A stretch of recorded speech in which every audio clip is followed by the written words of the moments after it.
a toda familia, a todos los clanes. Pero antes de eso, el Señor dio otro. Antes de eso, que sería bueno reflexionar. El Señor, antes de decir ir por todo el mundo, dijo: alzad vuestros ojos. Alzad vuestros ojos. Hermanos queridos, sin visión, la iglesia no puede cumplir su vocación misionera. Si no entendemos lo que Dios nos ha enseñado y nos dice: alza tus ojos, alzad vuestros ojos y mirad o ved. Es decir, cuál es nuestra misión en la tierra. En el mismo momento que Jesús le decía a sus discípulos: levanten la mirada y vean que los campos están blancos, ellos estaban parados en el campo. Estaban en medio de un campo que se iba a cosechar, pero el Señor les estaba hablando de un campo mucho más profundo y más amplio. Ellos estaban en un pueblo en la región de Samaria, donde habría una cosecha de almas de hombres y mujeres samaritanos. Y Él decía a los discípulos que tenían que desarrollar una gran labor de cosecha y que debían entregarse de todo corazón y con toda diligencia a cumplir esta misión que tiene por delante. Por eso el Señor nos dice a nosotros también: alzad vuestros ojos y mirad los campos que están listos para la siega. Por eso, si queremos entender lo que el Señor está hablando, en primer lugar, tenemos que entender, hermanos, que el tiempo de juntar la cosecha, ¿cuándo es? ¿Cuándo es? Hay gente que piensa, equivocadamente, que las cosas del Señor siempre hay que postergarlas. ¿No he escuchado ese término? Que cuando sea ¿qué? Cuando sea ¿qué? Viejito, recién voy a dedicarme a Dios, recién. ¿Quién te dice que tu vida está comprada? ¿Quién te dice si hoy día partes a la eternidad? ¿O tú eres dueño de tu vida? ¿Quién dice que tiene potestad sobre la vida y la muerte? Dios, nada más. Entonces tú no puedes decir cuando tenga cierta edad o llegue a cierto lugar, o cuando complete mis misiones, o cuando haya logrado esto o el otro. El Señor te dice: es ahora, el tiempo en el cual, si tú eres cristiana o eres cristiano, es el tiempo por el cual Dios te da una misión, y es ahora. Es interesante, hermanos, cuando Jesús estuvo en ese lugar, el texto resalta algo. El texto de la Escritura, si me acompañas en el capítulo 4, versículo 4, dice algo muy interesante y quiero que lo notes. Dice: y le era necesario, ¿qué dice? Pasar por Samaria. Y le era necesario pasar por Samaria. Los discípulos estaban con el Señor. Si tú ves el contexto de aquel entonces, hermano o hermana, permítame ver el contexto. Los discípulos recién empezaban el ministerio. Era el primer año del ministerio de Jesús en la tierra. Jesús desarrolló un ministerio durante 3 años y medio, aproximadamente. Era el primer año. Todavía estaba Juan el Bautista, no había sido decapitado. Y es interesante que en el capítulo 4:1 resalta el hecho y el contexto por el cual Jesús se va a Galilea y le era necesario pasar por Samaria. Si usted lee el texto del capítulo 4, versículo 1, dice lo siguiente: cuando pues el Señor entendió que los fariseos habían oído decir: Jesús hace y bautiza más discípulos que Juan, aunque Jesús no bautizaba sino sus discípulos, salió de Judea y se fue otra vez ¿a dónde? A Galilea. Qué interesante, hermano. Si me sigue en mi mano el mapa, no tengo mi mapa ahí, pero es muy facilito. Jesús estaba en este punto, en el río Jordán, en la región de Judea. Si bajamos un poquito hacia la izquierda, estaba Jerusalén. En esta zona del desierto estaba la región de Judea y Perea. En ese desierto estaba Juan el Bautista, bautizando, y Jesús estaba ahí predicando. Juan el Bautista ya había señalado que él sería aquel en el cual esperarían. Y es por eso que los discípulos de Juan, muchos de los fariseos también que estaban ahí, le dijeron: mira, el que tú señalaste el otro día está ganando más adeptos que tú y encima nos está bautizando. Y Juan el Bautista sabiamente contesta de esta forma. Mire el capítulo 3, versículo 30. ¿Qué contestó Juan el Bautista a sus discípulos? Es necesario que Él crezca de lo que yo me digo, refiriéndose a Cristo. Entonces, ahora ya no son sus discípulos de Juan, ahora son los fariseos, que comienzan a decir: mira, este hombre Jesús bautiza más que tú, Juan, gana más adeptos, aunque Jesús no bautizaba, sino sus discípulos. Interesante. Y hay gente que siempre va a hacer comparaciones, y dice que las comparaciones siempre son odiosas. Hay gente que va a querer comparar: mira que acá se hace este ministerio más que el otro, mira que acá predica, el otro lado no predica, mira que... No, hermano. Jesús sabiamente, ¿qué hace? Decide irse a la región del norte, hacia Galilea, y dejar que Juan el Bautista siga haciendo su labor en el desierto, en el río Jordán. Jesús le dice a sus discípulos: vámonos a Galilea. Ahora, otra vez síganme con la mano. Ellos estaban en este punto del desierto, al sur, y la ruta usual de los judíos era caminar al borde y después doblar hacia la derecha, bueno, por la izquierda, pasar por la otra región de Decápolis y bordear por la parte norte del mar de Galilea y recién llegar a Capernaum. La ruta más corta es esta, cruzando por otra región. ¿Cómo se llama? Samaria, y llegar al mismo sitio. Era la mitad de la ruta. Pero ningún judío iría ahí. Ninguno. ¿Por qué? Porque había un odio racial. Judíos y samaritanos, ni en pintura. ¿Correcto? No se hablaban. Menos un judío va a pisar un territorio samaritano. Pero es interesante, hermanos queridos, lo que nuestro Señor nos dice. El Señor nos dice siempre, hermano, que el Señor escogió la ruta más corta. ¿A través de qué? De Galilea. Eso quiere decir que Jesús sabía a dónde iba. Y Jesús nos da una lección. Jesús aprovechó toda oportunidad para poder llevar el mensaje de buenas noticias, el mensaje de salvación a toda persona. Jesús aprovechó toda oportunidad. Por eso Jesús siempre estuvo consciente ¿de qué? Del tiempo, de la cosecha, y siempre listo para aprovechar cualquier oportunidad. Yo me imagino cuando le dice a los discípulos: vayamos y pasemos por Samaria. ¿Quién le iba a refutar al maestro? Yo me imagino el judío ha crecido, esos judíos que estaban ahí, han crecido odiando, ¿correcto?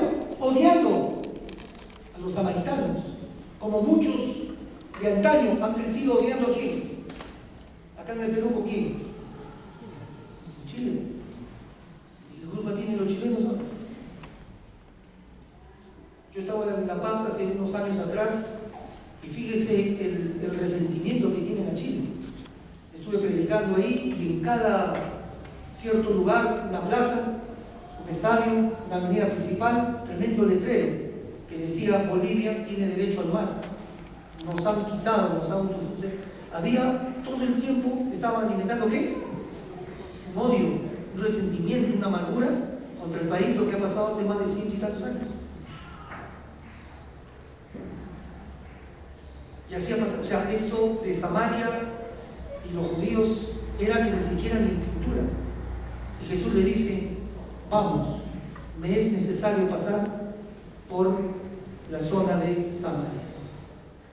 Qué interesante, hermano. Durante su ministerio terrenal, Jesús permanentemente hizo alusión a las oportunidades que tenemos que tener para compartir las buenas nuevas como creyentes, pero también la necesidad de hombres y mujeres que estén dispuestos a hacerlo y tengan también la disponibilidad de hacerlo. Reitero, no es lo mismo. Puedes tener disposición, pero casi nunca tienes la disponibilidad para hacerlo. Hay gente muy linda, creyentes muy lindos. Sí, hay que predicar, hay que hacerlo, pero nunca vienen a predicar. Sí, hay que compartir a otros, pero nunca comparten. Sí, tenemos que crecer en el Señor, pero nunca estudian. Sí, tenemos que servir, pero no sirven. Por eso Jesús les recalcó permanentemente que estaban necesitados de obreros. Obreros que estén dispuestos a ir al campo. Por eso que Juan nos dice, ¿no?, este trasfondo: me es necesario pasar por Samaria, me es necesario. Y no solamente por eso, Jesús sabía que ahí en ese lugar donde ningún judío que tiene la palabra, que tiene el mensaje, porque la Biblia dice que la salvación viene ¿por quién viene? Los judíos, y eso grave, por ahí viene. Tu salvación, mi salvación viene por los judíos. Entonces la salvación que viene, pero ellos no estaban dispuestos a qué? A llevar el mensaje a los samaritanos. Por eso bordeaban. Y Jesús dijo: me es necesario, porque sabía que había ahí una persona, un alma necesitada de salvación, pero a la vez esta alma sería el instrumento de Dios para una gran cosecha espiritual entre los samaritanos. Hermanos queridos, Jesús rompió los paradigmas de su tiempo. ¿Sabían ustedes? Porque ningún judío osaría pisar territorio samaritano. ¿Qué hizo él? Fue a Samaria, rompió un paradigma. Comenzó a romper barreras raciales, barreras culturales. Él comenzó a romper todo prejuicio que tenían los hombres para con este pueblo, los judíos, que tenían un mensaje, pero no querían darlo. Él les enseñó.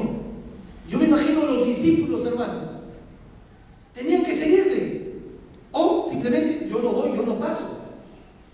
Aún así, yo me imagino qué estarían pensando. Pero si el maestro dice que pasemos por ahí, pues, que nadie se acerque. Señor, vamos por los campos mejor, ni siquiera por la ciudad. Vamos, porque no queremos ver a ningún samaritano. Jesús sabía, hermano, que había una tremenda necesidad ahí, de una persona. Él sabía. ¿Y sabe qué, hermano? Él rompió todo tipo de barreras y prejuicios. ¿Sabe cómo? Mostrándonos algo más, que es la acción de todo creyente, que se debe manifestar en acción, no solo de palabra. Jesús manifestó el amor práctico a toda persona. No importa su condición, no importa lo que haya hecho, porque Dios no hace ¿qué? Acepción de personas. Y para Dios ama a todos por igual. Él no hace excepción. Lo que hacemos excepción somos nosotros, pero Dios no lo hace. Dios ama a los chilenos como ama a los venezolanos, como ama a los colombianos, como ama a los cusqueños o cuneños y al arequipeño. Dios ama a todos por igual. Y Él quiere, dice la palabra, que nadie se pierda, sino que todos vengan al conocimiento de la verdad. De la verdad. Todos vengan al conocimiento de Cristo. Dios quiere que todos sean salvos. Ese es su corazón, esa es la pasión de Dios. Y por eso el Señor sabía que había una persona que necesitaba de este mensaje de esperanza. Él rompió. Ahora, interesante lo que la Escritura nos dice. Miren, llegaron a Samaria, y usted lee el versículo 6 en su Biblia. Hay algo interesante que deben notar, algunos puntos importantes, que por qué la Escritura lo registra. Y cualquier palabra que está en la Biblia no es por gusto, es para nuestra reflexión, para entender y confrontarnos a nosotros mismos. Dice: y estaba allí el pozo de Jacob. Entonces Jesús, cansado del camino, se sentó junto al pozo. Era como la hora. Interesante algunos detalles. Llega a Samaria, a un pueblo, Sicar, puede ser Siquén. No llegó al pueblo mismo. Jesús caminó por los campos y llegó a un pozo en primer lugar. Ahora, en la tierra de Palestina, que es esa zona, ¿cuál es la característica de Palestina? Que son tierras ¿qué? Áridas y desérticas. Entonces, un pozo, ¿qué cosa es? De agua, un pozo de agua. Es oro para la gente, ¿no? Imagínate que en lugar de ser, encontrar agua. Y por supuesto estaba cerca la ciudad. Primera característica de Jesús, y también es un estratega. Él va al pozo porque sabe que la gente va a ir. Porque es el agua. Hermano, podemos vivir sin luz, pero ¿puedes vivir sin agua? Porque es una necesidad básica. Es un producto de primera necesidad. La luz, ¿no? Puedes ir al río y estás con tu agua y vives tranquilo. Pues de tu leña. agua, mueres.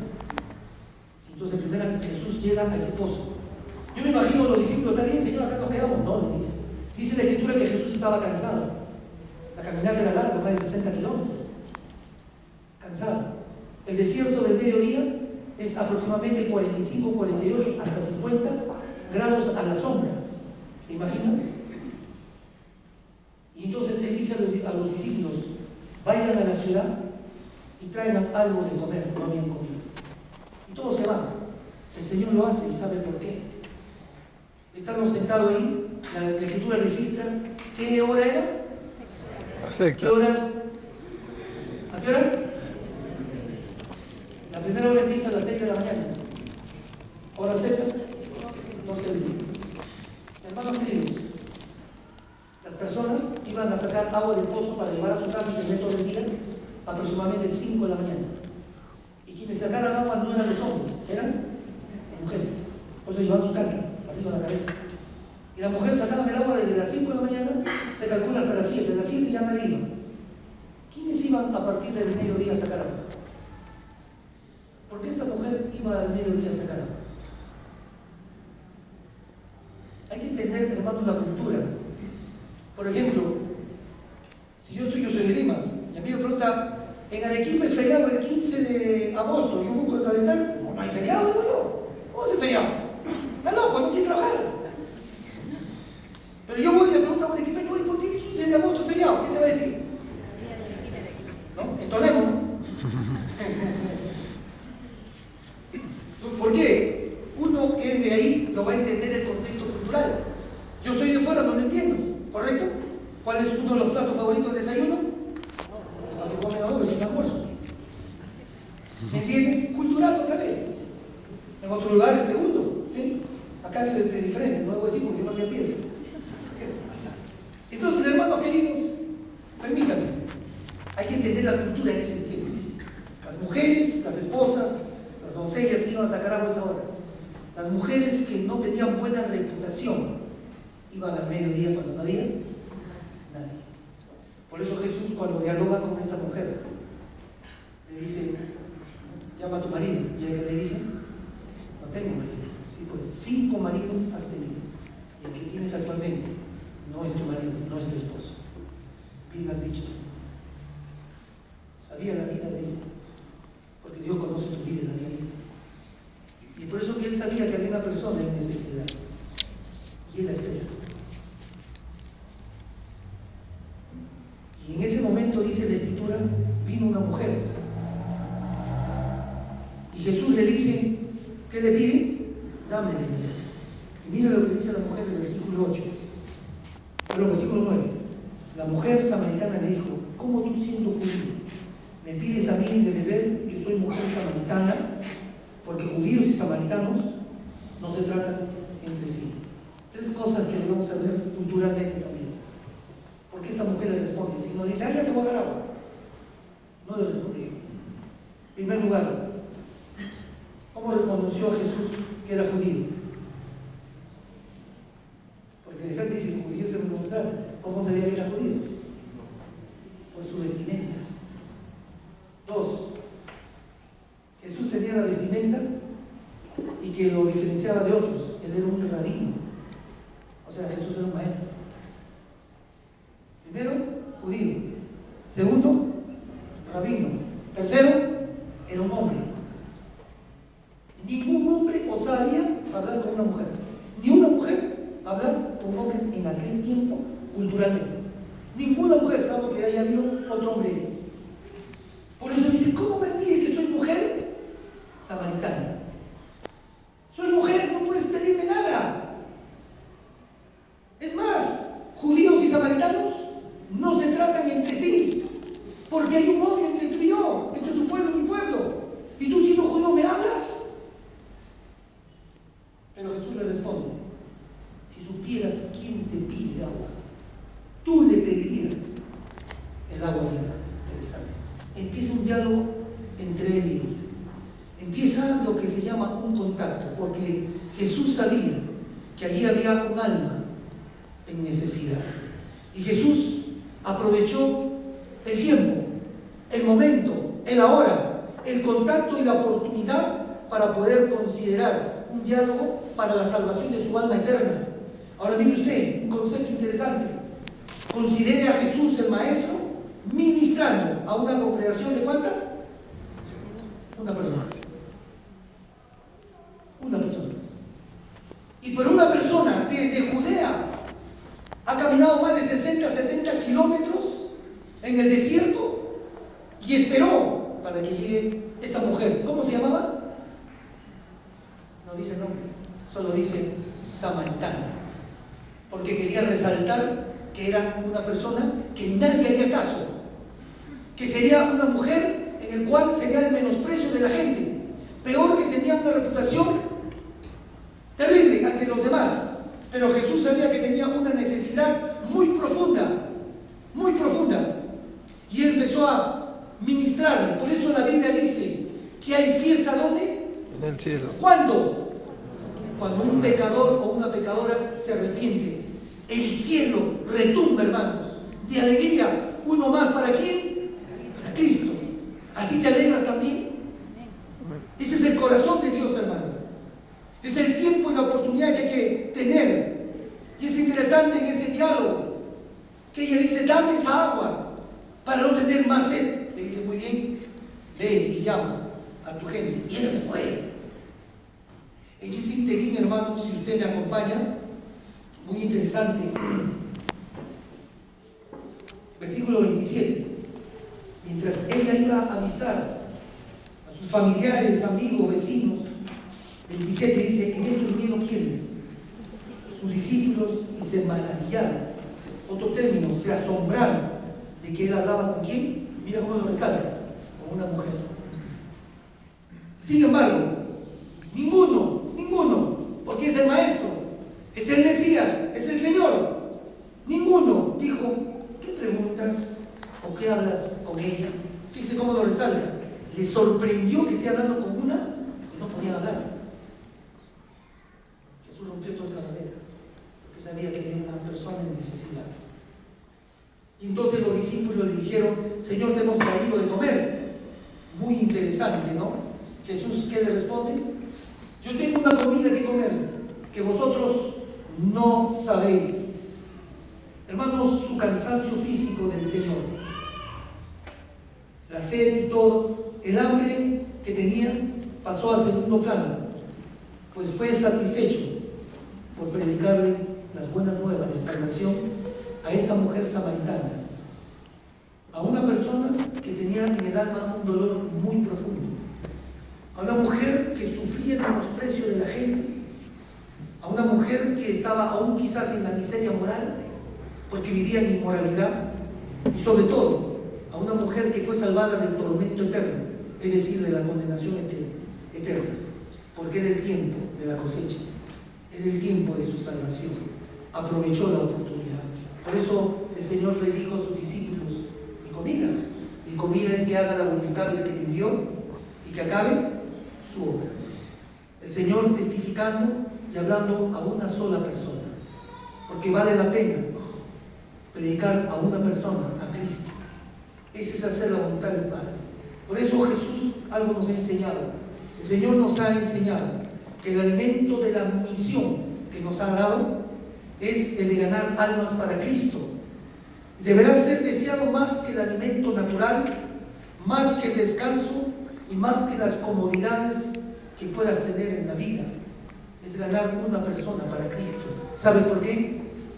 Porque si tú estás sentado aquí, es porque alguien te compartió del Evangelio de Cristo. Alguien oró por ti, alguien te habló, alguien dedicó su tiempo, alguien tuvo la disposición y la disponibilidad. Y por eso estás sentado aquí. Y si tú eres de Cristo, tienes que hacer lo mismo. Porque el principio de Dios es este: de gracia recibiste, de gracia da. La gratitud es la característica de un hombre y una mujer que ha sido salvado por el Señor. La gratitud no tiene horarios, no tiene precio. Tu salvación es la sangre de Cristo. Nada en la tierra va a pagar tu salvación, solo la obra de Cristo, el Hijo de Dios que dio su vida por ti. Por eso él entendió que esa mujer necesitaba la salvación. Por eso nosotros también tenemos que entender que Jesús vino a buscar y a salvar lo que se había perdido. Y nosotros tenemos que estar atentos a la vida de las necesidades de las personas. Tenemos que valorar el tiempo, el hoy, el ahora que Dios nos da y poder concluir el trabajo por el cual Dios nos rescató. Tú has sido rescatado, rescatada para una misión, el ganar personas para Cristo, el hacer discípulos. ¿Cuántas personas has ganado para Cristo desde el día que Dios te salvó? ¿Cuántos discípulos tienes que te siguen? No estoy hablando de tu familia, que es lo primero que tiene que ser rescatado. Eso está descontado. Son los primeros que tienen que seguir. Porque si no te siguen, no has hecho nada. No lograste nada. Parece duro, pero así es. Si no ganaste a tus hijos para Cristo, no ganaste nada. Ese es el primer ministerio que Dios nos ha dado, la familia. Y en paralelo llevamos el mensaje a aquellos que estaban a nuestro alrededor. El año 86 y 87 salíamos todos los sábados durante 2 años. Yo nací en la Iglesia de Alianza Cristiana Misionera de Miraflores, en la ciudad de Lima, y yo tuve 15 años. Y salíamos en la esquina del Arco y el Canseco. Mi carro era un Station Wagon, un Fiat, me acuerdo. Y habíamos hecho un estrado de aproximadamente 1,80 m por 1,30 m y de altura como 45 centímetros. Entraba exactito en mi carro. Y sacábamos la batería de mi carro para conectarlo y poner luz. Y nos poníamos en una esquina, 4 jóvenes, a predicar el Evangelio de Cristo a través de murales, pinturas. Y ahí nos parábamos. La gente se burlaba, otros no, pero recuerdo que había gente que nos escuchaba. Durante 2 años lo hicimos así. Paradójicamente los 4 llegamos a ser pastores. 2 están en Estados Unidos, 1 en Lima y yo estoy en Arequipa.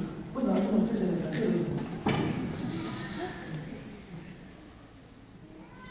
Y por años nos íbamos al Parque Kennedy y hablamos uno por uno a las personas. Y muchos llegaban a los pies de Cristo.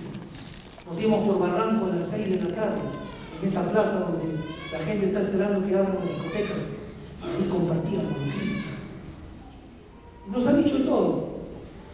Me acuerdo que tocábamos puertas a veces y uno me decía, y si no nos reciben, lo máximo que harán es soltarnos los perros, no decía. Y a correr no vamos a ir, ¿qué vamos a hacer? Digo, si no te van a tirar, ¿por qué más te van a hacer? Pero había gente que sí decía, pase, gracias por venir. Y entregaron su vida a Cristo. Así por años. Hoy en día perdimos mucho de ello, de compartir a la gente en necesidad. Cuando usted va acá a la plaza o a las plazas, la gente está sentada, a veces están perdidos, buscando que alguien se acerque y le diga que Dios te ama y tiene un hermoso plan para tu vida. Estamos ensimismados muchas veces en lo nuestro. El Señor nos dice algo interesante. Y aquí os digo, levanten vuestros ojos y miren los campos, porque ya están blancos para la siega. Hermano querido, ¿por qué el Señor les decía esto a los discípulos? El discípulo todavía estaba mirando o estaba pensando de manera racional.